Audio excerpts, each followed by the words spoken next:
c'est Elsa, j'espère que vous allez bien. Et aujourd'hui on se retrouve dans une toute nouvelle vidéo, une story time, ça fait 1 an que j'en ai pas fait une. Et aujourd'hui je vais vous embêter avec un sujet bien énervant. On va revenir sur le thème de l'école. Je vais tout simplement en fait vous faire un récapitulatif de toute son année de 3ème. En gros, beaucoup dans les commentaires, je vais sur Snapchat, en privé sur Pinterest ou même dans les commentaires de mes vidéos. Et aussi ils m'ont dit demander l'organisation en 3ème, etc. Et donc je me suis dit au pire de mon année de 3ème. Donc en fait ce sera un récapitulatif, je vais vous dire comment je l'ai vécu. Alors encore une fois c'est mon expérience, comment les profs aussi y fonctionnaient, parce qu'ils fonctionnent pas du tout pareil qu'en 4ème. L'organisation qu'il faut avoir, que ce soit en classe ou chez soi. Bref, un peu tout ce qu'il faut savoir avant d'entrer en 3ème, c'est très important. On a parlé d'intro longue, donc je vais tout de suite commencer avec le générique.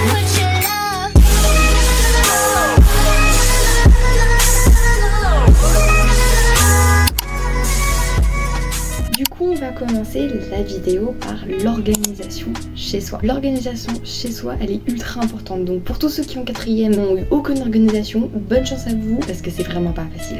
Je le sais parce que moi en 4ème je n'avais aucune organisation à part en fin d'année. J'avais quand même, je commençais un peu, mais c'était un peu tard. Et je me suis rendu compte que c'était ultra utile. Vous voyez les trucs sur TikTok, les trucs, c'est la meilleure parce qu'en fait c'est déjà c'est facile à regarder les TikTok d'organisation et en plus franchement ça motive. Enfin, personnellement le hashtag motivation, moi je le valide complètement. Ce qui m'a beaucoup aidé aussi, c'est de faire des to-do list, de s'organiser le soir en rentrant. Tu disais bon, je me détends, je fais mes devoirs, je révise, je fais une pause et après je relis mon cours vite fait. C'est tout ce qu'il faut faire le soir. C'est l'organisation chez soi. Pour les contrôles, c'est plus complexe. Pour les contrôles, vers fin d'année, ils commencent à te faire des trucs un peu de lycée. Ils commencent à te dire ah voilà, à partir de ça, tu vas pas répondre genre que du cours. Je sais que par exemple, t'avais une question par exemple sur la Première Guerre mondiale. Ils vont te demander de développer ta réponse. En fait, ce mot développer, tu vas devoir le construire avec les connaissances et avec ce que tu sais. En fait, il va pas falloir que tu t'appuies non seulement sur le cours, mais il va aussi falloir que tu t'appuies sur ce que toi tu connais dans ton cerveau. Mais par contre, ce qu'il faut retenir de l'année de ce qu'on fait chez soi, c'est de ne surtout pas procrastiner. La procrastination, on l'oublie. On la fait toutes les vacances si vous voulez. Dans l'année, il faut vraiment se concentrer. Et puis aussi pendant les vacances scolaires un petit peu forcément. Mais ça c'est vraiment, faut savoir se détendre parce que sinon tu finis très très mal. On va aussi aborder le thème des profs. Les profs, faut s'en faire des amis. Je parle pas des potes avec qui t'échanges des... Voilà, faut pas non plus... c'est quand même en version professionnelle. Mais les profs, il faut vraiment ne pas se faire détester. Parce que du coup, t'auras plus de mal à échanger avec eux en cours si t'as pas compris quelque chose. Je sais que cette année... Bon, moi j'avais des profs vraiment... J'ai trop eu de chance en fait. On a eu trop eu de chance dans la classe en fait. C'est qu'on avait des bons profs qui étaient plutôt investis dans leur travail, qui voulaient surtout qu'on réussisse l'année. Donc ça, c'est good. Mais pour les classes qui ont pas eu des profs qui... c'était des profs classiques, qui n'avançaient pas beaucoup. Parce que je suis désolée, à part cette année, je n'ai jamais terminé aucun programme scolaire, ça dit rien. Ça permet d'être en avance sur les matières. Et c'est un peu pénible parce que maintenant qu'on est en vacances, j'ai un peu rien à dire sur l'année. L'année de 3ème, c'est l'année où il faut pas hésiter justement à lever la main et dire j'ai rien compris ce que vous venez de dire. C'est vraiment l'année parce qu'en fait, tu vas apprendre quelque chose, mais toute l'année 3ème se résume au brevet. C'est même plus la même chose que je pouvais faire en 4ème. En 4ème, tu pouvais te permettre de dire oh j'ai pas compris. Au pire, soit je relis le cours chez moi, soit je lui redemande au prochain cours, mais ça faut vraiment le faire encore. C'est aussi une année ultra importante en classe, il faut avoir des bons contacts. Genre vraiment les contacts dans la classe, c'est pour ça qu'il faut avoir une classe solidaire, avoir une classe qui te dit tu te démerdes tout seul. Non, ça c'est la pire chose à avoir. Après, en termes de ce que j'ai pu voir, en termes des activités extrascolaires, vous avez en fait un emploi du temps assez chargé. Par exemple, je sais que le mardi, moi j'avais 2 heures de sport au collège et après j'avais 2 heures de danse le soir. Sauf qu'en fait c'était tout le temps l'après-midi et moi c'était hyper pénible parce que à chaque fois, le mercredi, je sais qu'en histoire géo et en maths de temps en temps, on avait des contrôles. Du coup, il y a des fois où je devais sécher la danse. J'étais obligée de sécher. J'étais obligée parce que moi je me disais mais j'ai rêvé mais il manque ça. Et en fait, je me laissais toujours une petite part, c'est-à-dire répartir dans l'organisation. Faut jamais tout faire d'un coup. Il faut savoir aussi départager chaque tâche. C'est pour ça que quand je vous dis en vidéo de productivité, faites des to-do list, que ce soit sur ordinateur ou sur papier. Vraiment faites des to-do list. Ça vous permet d'avoir étape par étape ce que vous devez faire et pas tout faire d'un coup et finir tout ce qui sera des fiches de révision. Je vais vous apprendre une fiche de révision, ça ne sert à rien. Les fiches de révision en 3ème, personnellement, ça ne m'a jamais servi. Ok, vous allez me dire, t'en fais toute l'année et tu révises pour le brevet. Non, je n'ai jamais fait ça cette année. En début d'année, je faisais des fiches de révision pour les contrôles,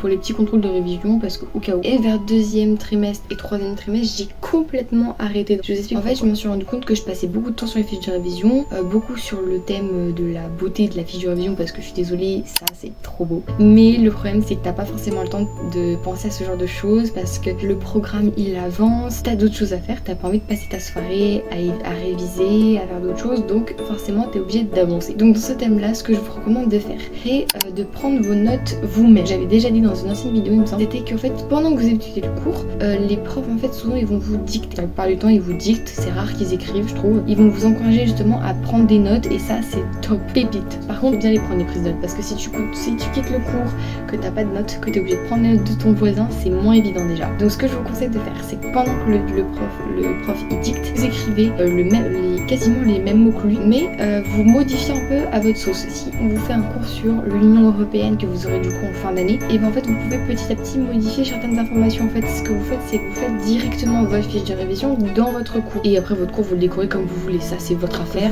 Vous avez besoin de vos propres notes. Donc vous allez modifier à votre sauce, histoire que plus facilement vous ayez compris et que le soir en rentrant chez vous, vous n'ayez pas à ouvrir votre cahier en vous disant bon bah il me reste plus qu'à sortir une fiche de révision, décorer, passer 30 minutes à faire ça. Non, on veut être efficace, on veut gagner du temps. Je l'ai découvert en fait en début de deuxième trimestre quand je perdais un temps de fou malade le soir. J'apprenais mon cours tel qu'il était dit. Après je refaisais ma fiche de révision, donc c'était 40-50 minutes déjà. Et après bah, vous comptez le temps d'apprendre la fiche de révision, ce qui fait au moins 1h20. C'est beaucoup trop le soir. Troisième chose à comprendre, c'est tout ce qui va être des examens.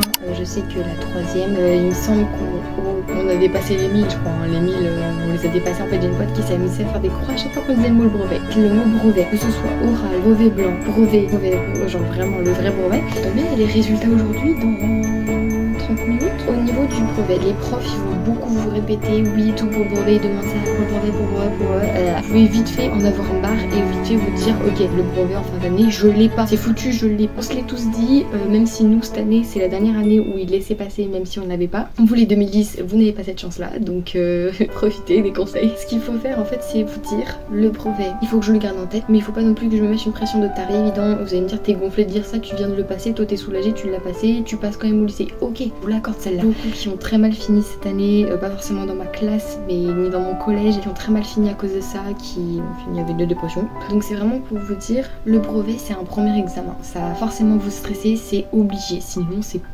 sert à rien. Voilà.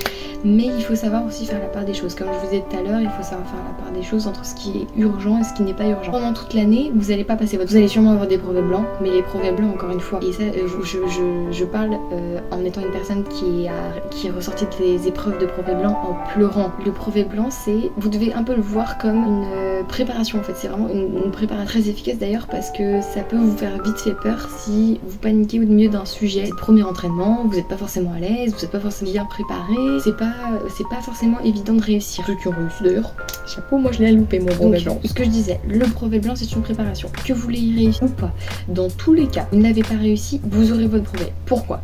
Parce qu'en fait votre cerveau, pendant le brevet blanc, il sera pas habitué, il va paniquer, donc forcément il va stresser. Et jusqu'à la véritable épreuve va se préparer mentalement. Donc en fait ce qui va faire que le jour J il sera beaucoup mieux préparé. Il se dira pas non mais c'est bon je vais le louper, je l'ai pas, ou tant mieux il n'est pas gagné. L'épreuve de brevet blanc, beaucoup en sont ressortis en larmes, mais au final en fait on réussit tous et c'est ça ce qui nous rend en fait, c'est ça ce qui nous rend le sourire en fin d'année. C'est même, moi je sais que par exemple en maths je n'ai pas eu de chance du tout cette année au brevet blanc, je vous l'avoue, hein, je l'ai pas avoué à beaucoup de gens mais j'ai foiré complètement, hein. Je ne sais pas quelle note j'aurais, mais je sais que j'ai réussi au brevet, que c'était un peu trop facile quoi. Bref, tout ça pour dire, si vous paniquez pour le brevet blanc, c'est très bien. Paniquer, c'est parfait, comme ça après la panique, elle sera passée et vous serez beaucoup en meilleur état pour le vrai brevet. Pour ce qui est de l'oral, pour ce qui sera de l'oral, ne stressez pas. En fait, quand vous entrez dans la salle, donc déjà vous avez la convocation à avoir et la pièce d'identité ou passeport. C'est pareil pour la SSR. La SSR2, faut sa carte d'identité. Et au passage, la SSR2, c'est beaucoup plus simple que la SSR1, donc ne vous inquiétez pas. De l'oral, en fait, ça va se passer comme ça. C'est que vous allez avoir votre convocation, vous allez aller devant votre salle, le temps qu'on vous appelle, donc les profs ils vont sortir, ils vont vous appeler, vous allez vous installer, donc vous aurez votre jury, peu importe le nom de jury. Moi, je sais personnellement, j'ai eu 2 jurys. C'était les best, moi, en fait, mes jurys. Genre, vraiment, j'étais trop contente de les avoir, mes jurys. Bon, j'étais contente de les avoir, c'était des bons profs. Ce qu'ils vont faire, en fait, les jurys, c'est qu'ils vont te dire de commencer et ils vont, en fait, beaucoup te mettre en confiance parce que, bah, ça se voit aussi un petit peu tu passes un oral, ça se voit aussi que t'es stressé, voilà, t'es pas non plus hyper confiant, donc ils vont essayer de te mettre en confiance, ils vont te laisser parler, de temps en temps ils vont réagir à ce que tu dis. Moi je sais que mes profs à un moment donné ils souriaient comme moi. Si j'ai ok c'était un peu drôle et tout, mais ça peut te faire déstabiliser, mais ne te déstabilise pas en fait, regarde-les, mais tu fais comme si, bah je sais pas, moi en fait j'ai l'impression de parler à un mur. Dans ma tête je me suis dit, donc lâche-toi, tu parles à un mur Elsa, donc dis ce que tu veux. Et je me la pète, mais avant notre enclage j'étais bien dans la sauce. Je demandais à ma meilleure pote, j'ai pas bien du tout, mais au final je me suis ressentie très bien indemne. Après c'est pareil, si vous vous sentez vraiment pas en confiance tout seul, vous pouvez très bien demander à faire à deux. Par contre il faut bien se répartir les textes parce que 5 minutes, tu parles 5 minutes et t'as 10 minutes avec le jury. Par contre je vous avoue ça c'est pas forcément vrai, hein. Moi j'ai fait 7 minutes à l'oral, j'avais pas calculé mon temps, et j'ai discuté que 3-4 minutes avec le jury, donc les 15 minutes je les ai pas du tout faites. Question, moins vous avez été précis dans ce que vous avez dit, mais il peut très bien avoir plus de curiosité que vous ne le pensez. Si ça se trouve en fait vous avez été très précis dans votre sujet, mais il est très intéressé par ce que vous avez dit, donc il va vous poser beaucoup de questions. Soit vous avez pas assez parlé dans votre sujet et vous posez beaucoup de questions, ça dépend. Après à vous de voir ce que vous avez dit, si c'est construit ce que vous avez dit à l'oral, c'est vraiment à vous de voir. Ah, petit conseil aussi pour le bal, entraînez-vous si vous voulez porter des talons parce que ça fait mal de chien. J'étais obligée de me faire porter à la fin. C'était la santé mentale en troisième. Préserver la santé mentale. Parce qu'en fait, tout au long de l'année, vous allez sûrement stresser pour le brevet blanc qui va vous sembler un truc insurmontable. C'est dur, mais c'est surmontable. Ça dépend vraiment de votre niveau de stress et surtout comment vous vivez les choses. Hein. On ne vit pas les choses de la même manière. À la fois, alors je parle d'un sujet sérieux super. Vous allez vous en faire une montagne alors qu'au final, c'est tout à fait possible de la l'année. Niveau santé mentale, donc faire la self-care, c'est ce qui peut vous aider le plus possible. Parce que c'est vraiment un niveau d'étape où tu es égoïste en fait. C'est bien aussi d'être égoïste beaucoup. Vraiment tu prends soin que de toi. Ensuite, là c'est tous les matins, prendre son temps le matin. Ceux qui font du speed tous les matins, comment vous faites? Moi je prends 45 minutes sur ma coiffeuse là, prendre soin de moi tous les matins et après je commence ma journée. Comment vous faites? Bon après si vous avez un job qui est assez stressé, ok d'accord je comprends, mais prenez quand même le temps, ça vaut le coup. Le matin c'est le moment le plus important de la journée. Et aussi bien entendu un hobby qui vous aide à tenir le coup. Moi par exemple c'était ma chaîne YouTube. Bon j'ai pas été très active cette année mais j'ai essayé quand même. Dernière chose que je peux vraiment vous conseiller cette année, c'est vraiment d'avoir aussi de la motivation en fait. C'est pas comme tous les ans. Je sais qu'il y a beaucoup de groupes d'amis qui font toi je fais ça comme option, ok bah je vais venir avec toi. Je vous arrête tout de suite. En troisième c'est pas du tout ça, je vous explique. En troisième tu vas choisir ton orientation en fin d'année. Tu ne vas pas choisir la même orientation que ta pote à gauche. Non, parce que tu veux pas faire le même métier qu'elle. C'est aussi là qu'on voit un petit peu, qu'on apprend aussi à grandir, c'est que faut pas tout le temps suivre les potes mais suivre ce que toi tu veux faire. C'est tu prends la filière que tu veux, va là où tu veux. Je sais qu'il y a beaucoup de gens qui sont allés en pro, en technique, bref, et tout ça, bref, enfin voilà, vraiment aller à la filière que vous voulez et pas forcément à celle que votre pote va aller. Moi je sais que j'ai ma meilleure amie qui part en pro, bah je suis dégoûtée parce que du coup je la verrai pas beaucoup en fait. Mais je me dis, bah en même temps on n'a pas choisi les mêmes choses, on n'a pas les mêmes objectifs dans la vie, on n'a pas les mêmes passions de côté objectif scolaire, donc on peut pas se suivre en fait, c'est impossible. Votre prof principale elle va attaquer sur vous, il ou elle vont attaquer sur ça parce qu'ils vont se dire ok on connaît les groupes et tout qui se suivent mais là c'est le moment justement de se séparer. Je crois que j'ai à peu près tout dit. Si vous avez encore des questions, je sais qui. Si vous avez encore des questions à me poser, n'hésitez surtout pas à me rejoindre soit sur Snapchat soit sur Pinterest. Vous connaissez la chanson. J'espère en tout cas que cette vidéo vous aura aidé. Je fais cette vidéo en début de vacances scolaires un peu chiant qu'après on puisse profiter tout au long de je serai absente fin juillet début août parce que du coup je pars en camping et je n'aurai sûrement pas le temps de filmer. Je pense que je ferai des photos. Bref, en tout cas moi j'ai aimé un peu de ces sujets, même si bon je l'ai très mal vécu, on va pas se mentir hein. Mais j'espère en tout cas que ça va le faire et honnêtement stressez pas ça. Mais je vous annoncerai du coup les résultats sur Pinterest. Bref, moi je vous dis dans une prochaine vidéo. Peace.